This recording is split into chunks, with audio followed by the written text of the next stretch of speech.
Assalamualaikum warahmatullahi wabarakatuh. Saya Uratul Uska dari PGSD semester 6 Unit 3. Hari ini akan membahas tentang perspektif global. Apa itu perspektif global? Perspektif global merupakan cara pandang atau cara pikir seseorang terhadap suatu masalah, kejadian maupun kegiatan dari sudut pandang atau dari sudut kepentingan internasional. Nah, apa konsep dari perspektif global ini sendiri? Yaitu membuat kita untuk berpikiran lebih terbuka, menerima ataupun mempelajari hal-hal yang ada di dunia internasional ini, namun tetap memilih ataupun memilah mana yang baik atau buruk bagi diri kita sendiri maupun secara internasional. Nah, mengapa mahasiswa PGSD perlu mempelajari perspektif global? Tentu saja, kita mahasiswa PGSD sebagai calon guru di masa yang akan datang harus mempelajari perspektif global. Kenapa? Karena selain dari memperluas dan menambah wawasan kita tentang pengetahuan dunia, itu juga membuat kita mempelajari lebih banyak masalah-masalah yang terjadi di dunia ini, baik itu dari masalah pendidikan, politik, lintas budaya, sehingga kita bisa memberitahukan atau mengajarkan kepada anak-anak bahwa kita ini tidak hanya di ruang lingkup ini saja, tetapi secara luas, yaitu ruang lingkup secara internasional. Lalu dengan mempelajari perspektif global, di saat kita mengajarkan anak-anak tentang pengetahuan dunia internasional ataupun dunia luar, kita dapat memberitahukan mereka secara perspektif yang secara dari sudut pandang mereka dan dari sudut pandang kita yang baiknya. Seperti kalau di luar negeri itu budayanya gini-gini gitu. Kalau di sana sekolahnya nggak pakai seragam. Tentu saja kita harus memilah-milah pengetahuan kita saat kita mengajarkan kepada anak-anak dalam menggunakan bahasa yang mudah mereka pahami dan mudah dimengerti. Perspektif global dari sudut pandang ilmu-ilmu sosial. Yang pertama ada sejarah. Perspektif global dari sudut pandang sejarah yaitu membahas dalam konteks waktu, di mana termasuk di dalamnya pada masa lampau, masa sekarang yang sedang terjadi, dan masa yang akan datang. Di dalamnya juga membahas tentang tokoh-tokoh yang terlibat langsung atau tokoh-tokoh yang berperan langsung dalam kegiatan ataupun peristiwa tersebut, juga bangunan-bangunan yang ada, serta membahas tentang peperangan ataupun pertemuan-pertemuan antara suatu negara dengan negara lain ataupun secara internasional, yang juga di dalamnya membahas tentang peristiwa-peristiwa yang di masa lampau yang dijadikan kajian sebagai pembelajaran untuk masa kini dan masa yang akan datang sehingga menjadi lebih baik lagi. Selanjutnya perspektif global dalam ilmu geografi, di mana dari sudut pandang geografi perspektif global ini membahas tentang bagaimana kemampuan kita dalam memandang lebih dalam suatu fenomena, proses maupun masalah dalam keruangan permukaan bumi ini, baik itu di masa yang lampau, masa sekarang, atau masa yang akan datang.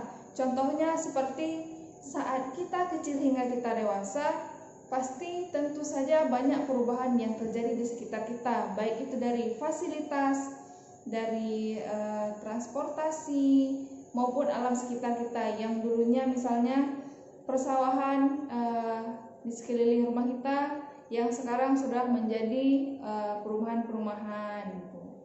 Lalu selanjutnya perspektif global dari sudut pandang politik. Tentu saja yang dibahas dari sudut pandang politik itu yaitu tentang hubungan suatu negara dengan negara yang lainnya, di mana tiap negara pasti ada kelebihan dan kekurangannya masing-masing, memiliki tujuannya masing-masing. Nah, dari perspektif tersebut kita dapat mempelajari kenapa negara ini membangun hubungan dengan negara satunya lagi, yaitu untuk mengikat aliansi ataupun membantu perekonomian maupun bidang kenegaraannya seperti itu. Selanjutnya, perspektif global dari sudut pandang ilmu sosiologi, di mana ilmu sosiologi ini yaitu membahas hubungan antara individu dengan individu lainnya ataupun tentang manusia sebagai makhluk sosial. Nah, intinya dari perspektif global ini dari interaksi yang dilakukan oleh manusia dengan lingkungan yang berbeda ataupun kebiasaan yang berbeda, tentu saja akan memberikan dampak tersendiri bagi individu yang terlibat. Nah, itu juga dapat membawa kekhawatiran yang akan berpengaruh membawa dampak negatif. Tapi itu semua kembali pada diri masing-masing, di mana untuk dapat memilah mana hal baik dan hal buruk yang dapat memberikan keuntungan ataupun kerugian pada diri kita sendiri.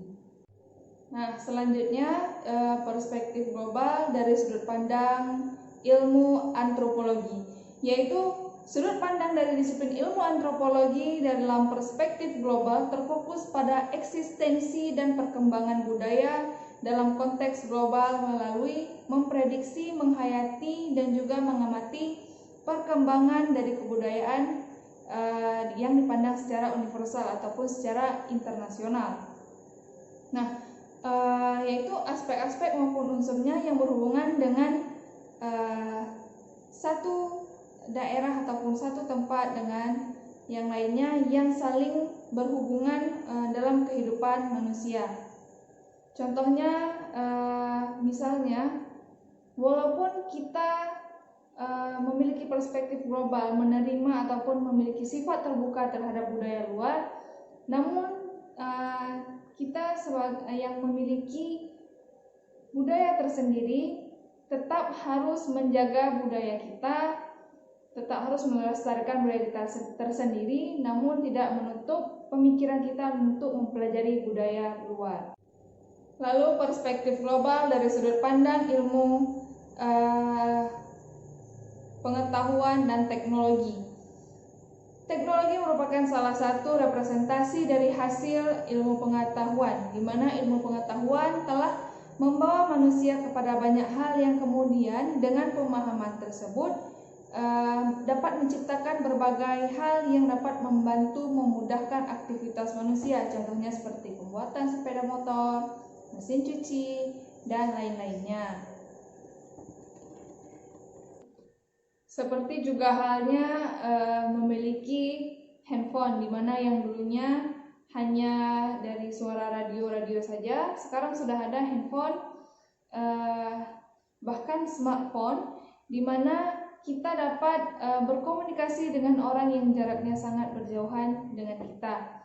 Namun tidak menutup kemungkinan dengan adanya perkembangan yang sangat pesat dalam bidang teknologi ini membawa dampak negatif. Lalu kita sebagai pengguna harus bisa menggunakannya atau memanfaatkannya dengan sebaik-baiknya guna menghindari dampak negatif yang akan berdampak pada diri kita sendiri maupun orang-orang di sekitar kita. Selanjutnya, perspektif global dari sudut pandang transportasi. Seperti yang kita ketahui, dari masa ke masa, transportasi terus saja berkembang, di mana yang dulunya memakai hewan sebagai sarana transportasi, lalu sudah memakai sepeda motor, mobil, kereta api, yang sekarang bahkan sudah ada kereta api cepat ataupun pesawat bahkan. Nah, dari situ kita dapat mengetahui bahwa dari sudut pandang transportasi tentu saja memiliki perkembangan sesuai dengan zamannya. Lalu ada perspektif global dari sudut pandang komunikasi, di mana seperti yang kita ketahui pada masa lampau komunikasi dilakukan dengan surat menyurat ataupun dengan melalui radio. Nah, sekarang kita bisa menggunakan suatu kecanggihan dari teknologi, yaitu smartphone, di mana kita bisa berkomunikasi dengan orang yang jauh dengan kita. Tidak hanya di dalam negeri, juga bisa dapat berkomunikasi dengan orang yang ada di luar negeri melalui smartphone tersebut. Lalu kita dapat belajar ilmu-ilmu komunikasi tidak hanya dari tutor secara langsung atau bertatap-tatapan, tetapi kita juga bisa belajar melalui handphone juga, yaitu dengan sarana YouTube ataupun video-video pembelajaran lainnya, dan juga dapat dari buku-buku yang sudah dirilis oleh penulis tentang ilmu komunikasi lainnya. Mengapa perlu adanya kesadaran dan berwawasan perspektif global? Tentu saja itu membuat pikiran kita lebih terbuka terhadap pengetahuan-pengetahuan yang ada di dunia ini, dan lagi membuat kita sadar akan betapa bahwa Tuhan menciptakan kita berbeda-beda, tetapi kita harus menerima dengan sepenuh hati kita bahwa perbedaan itu tidak memberikan kita untuk saling menjatuhkan, melainkan saling menguatkan untuk membangun suatu kesejahteraan yang ada di dunia ini. Dengan berpikiran atau berwawasan perspektif global, kita bisa ataupun kita tidak lagi membanding-bandingkan perbedaan kita dengan orang lain, melainkan semakin memacu diri untuk menambah ilmu-ilmu pendidikan, politik maupun ekonomi untuk membangun negara kita maupun memberikan perubahan terhadap dunia ini, dalam arti memberikan manfaat ataupun kesejahteraan untuk bersama. Sekian video dari saya, mohon maaf banyak kekurangannya, hanya itulah yang dapat saya sampaikan. Terima kasih. Assalamualaikum warahmatullahi wabarakatuh.